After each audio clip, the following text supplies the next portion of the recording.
Political leadership की जरूरत है, इंडिपेंडेंट लीडरशिप की जरूरत है। ओवैसी साहब, लेकिन तमाम मसाइल को उठा सकेगी। सारी तकलीफ सिर्फ मुसलमानों के बीच नहीं है ना सर, तकलीफ तो हिंदुओं के बीच भी है, सिखों के बीच भी है, बाकियों के बीच भी है, ईसाइयों में भी है।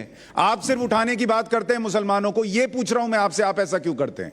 आप सबकी बात क्यों नहीं करते? भारतीयों की बात क्यों नहीं करते? गरीब की बात क्यों करते हैं? मजलूम की बात क्यों करते हैं? आप उसमें धर्म क्यों देखते हैं?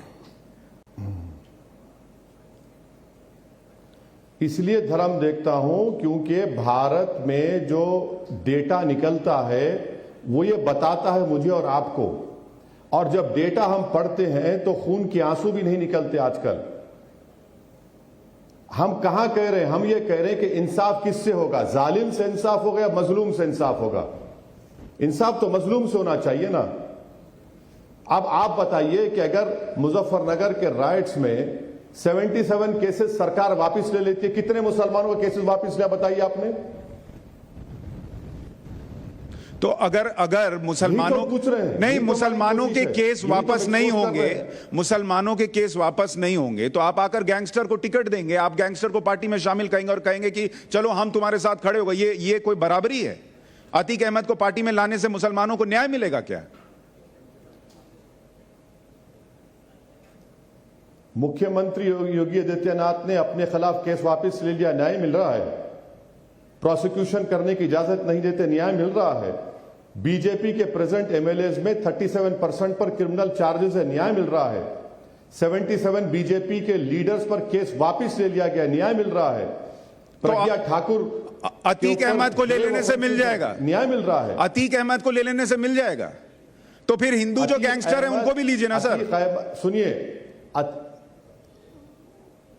बिल्कुल, अगर वो आने तैयार हैं, अगर वो इस बात को मानने तैयार है तो आप, अगर आपके पास उनका एड्रेस है, नंबर है तो भिजा दीजिए। तो आप हिंदू गैंगस्टर भी लेंगे, मुसलमान गैंगस्टर भी लेंगे, गैंगस्टर्स की पार्टी बना रहे हैं क्या सर?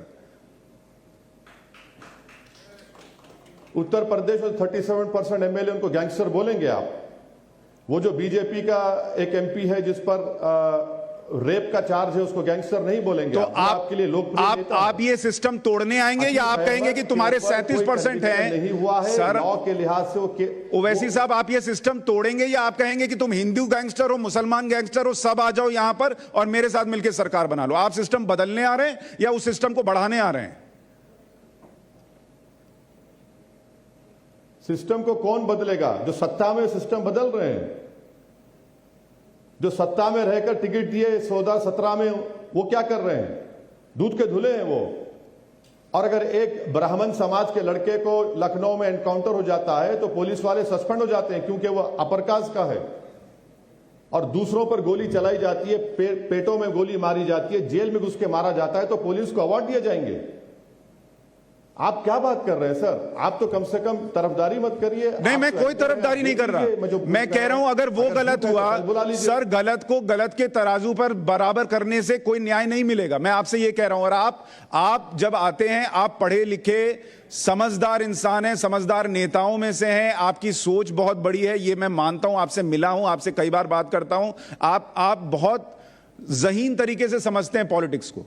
लेकिन जब आप सिर्फ मुसलमान करते हैं, आपकी पार्टी का नाम क्या है बताइए सर? AIMIM का फुल फॉर्म क्या है मुझे बताइए? क्या ये पार्टी इलेक्शन कमीशन रजिस्टर्ड नहीं है? मैं आपसे पूछ रहा हूं सर, पार्टी का क्या ये पार्टी के 2 MPs भारत के सर सुनिए, नहीं सर, आप पहले बताइए दर्शकों को कि AIMIM का फुल फॉर्म क्या है? नहीं, मैं AIMIM का फुल फॉर्म देखना है तो दर्शक जाकर इलेक्शन कमीशन की वेबसाइट पे देखेंगे। मगर आपके दर्शकों को यह जानना जरूरी है कि इस पार्टी के 1984 से MP हैं जो भारत के संविधान पर ओथ लेते हैं और भारत के संविधान पर यकीन करते हैं। आप मुझे पूछिए कि अकाली दल के बारे में नहीं पूछेंगे, शिवसेना के बारे में नहीं पूछेंगे, AIADMK के बारे में नहीं पूछेंगे, TRS के बारे में नहीं पूछेंगे, TDP के बारे में नहीं पूछेंगे। कितने पार्टीज में आपको बता दो, मेरी पार्टी इलेक्शन कमीशन में रजिस्टर्ड है। इलेक्शन कमीशन मुझे इलेक्शन लड़ने की इजाजत देता है। अगर आपको या किसी और को इससे तकलीफ हो रही है तो जाइए इलेक्शन कमीशन को। नहीं, मुझे कोई तकलीफ नहीं है सर, बुरी बात मैं तो कह रहा हूं आप खुलकर बोल दीजिए ना। आपको तकलीफ है इलेक्शन लड़ने से? बैरिस्टर असदुद्दीन ओवैसी, मेरी पार्टी का नाम सुनिए, मैं बोल रहा हूं, सुनिए, बोलिए, बोल रहा हूं। मेरी पार्टी का नाम कुल हिंद मजलिस इत्तेहादुल मुस्लिमीन है। अंग्रेजी में आपको समझाने के लिए ऑल इंडिया मजलिस इत्तेहादुल मुस्लिमीन है। और जो कोई पॉलिटिकल पार्टी जब इलेक्शन कमीशन रजिस्टर होती है तो उसको भारत के संविधान को मानना पड़ता है। जब मेरी पार्टी भारत के संविधान में इलेक्शन कमीशन रजिस्टर्ड है, संविधान को मानती है, तो इसमें आपको आपत्ति क्यों है? मुझे आपत्ति सिर्फ ये है सर कि आपने अपनी पार्टी का नाम ऑल इंडिया मजलिस इत्तेहादुल मुसलमीन रखा, जिसका मतलब है कि दुनिया पूरे भारत के जो मुसलमान हैं उनकी एकता के लिए मजलिस। और आप वही काम फिर पॉलिटिक्स में करते हैं और दूसरों से उम्मीद करते हैं कि वो हिंदुओं की बात ना करें, वो दूसरों की बात ना करें, वो बराबरी की बात करें। आप कहां कर रहे हैं? आप तो सिर्फ मुसलमानों के लिए पार्टी बनाकर बैठे हैं। इसको खुलकर बोल दीजिए कि मैं हिंदुओं की बात नहीं करूंगा। बिल्कुल नहीं, बिल्कुल झूठ है ये। अगर मैं आपको दावत दूंगा, हैदराबाद तशरीफ लाइए, मेरे मेहमान रहिए, मैं आपको बताऊंगा कि अमित शाह जिस वार्ड में आकर हैदराबाद के म्युनिसिपल इलेक्शन में कैंपेन किए थे, वहां पर चौथी मर्तबा राजमोहन कामयाब हुआ। चौथी मर्तबा 12,000 वोट से बीजेपी कैंडिडेट उठा रहा। आप आइए, औरंगाबाद में चलिए, हमारे कितने नॉन मुस्लिम कॉर्पोरेटर से देख लीजिए। मैं आपको देखना चाहिए। मैं एक छोटी सी बात कहता हूं, ओवैसी साहब, मैं हैदराबाद आया हूं। ओवैसी साहब, आपको भी याद होगा मैं हैदराबाद आया हूं और आपकी ही बाइक पर बैठाकर आपने ही घुमाया है। मैंने देखा है। मैं आपसे कहता हूं, आप इतनी संविधान की बात करते हैं तो पार्टी का नाम आप पार्टी का नाम ऑल इंडिया मजलिस इत्तेहादुल हिंदुस्तानी कर दीजिए। सुनिए, मुसलमीन क्यों रखते हैं? अरे भाई, मुसलमान क्या हिंदुस्तान का नहीं है? लेकिन आप सिर्फ मुसलमान के नहीं है ना। आप ये बोलना चाहते हैं? ओवैसी साहब तो मेरे भी हैं। मैं हिंदू हूं लेकिन मेरे भी हैं। बिल्कुल नहीं हूं, बिल्कुल आपका हूं, बिल्कुल मैं आपका हूं, आप मेरे हैं। हम आप सब्सटेंटिव इक्वालिटी, लेकिन आपकी पार्टी के नाम में मैं नहीं हूं ना सर। हो रही है, आप मेरे हैं, मैं आपका हूं, लेकिन आपकी पार्टी के नाम में मैं नहीं हूं। ये मुसलमीन हटाइए सर। बिल्कुल, आप बिल्कुल सही कह रहे हैं, मगर आप भी संविधान में, मैं भी संविधान में हूं।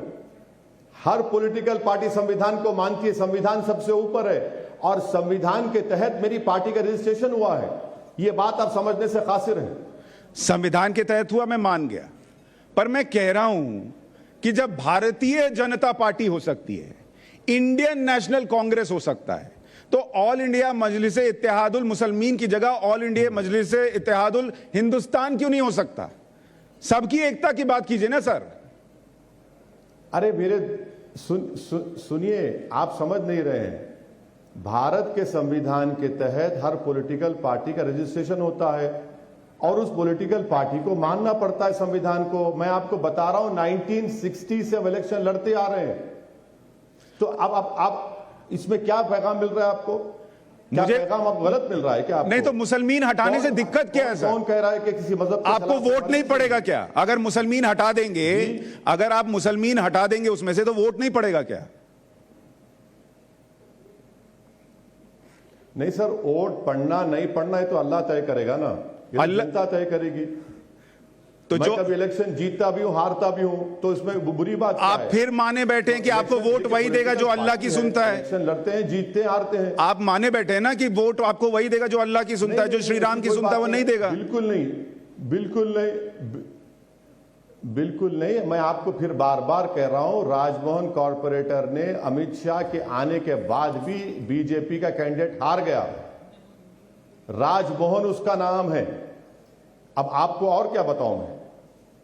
आप मेरे साथ मोटरसाइकिल पे फिरे, आप किसी और चैनल में काम कर रहे थे उस वक्त, तो आपको कई हमारे मेन नॉन मुस्लिम लोगों से आपकी मुलाकात हुई, आप भूल गए? नहीं, मैं बिल्कुल नहीं भूला।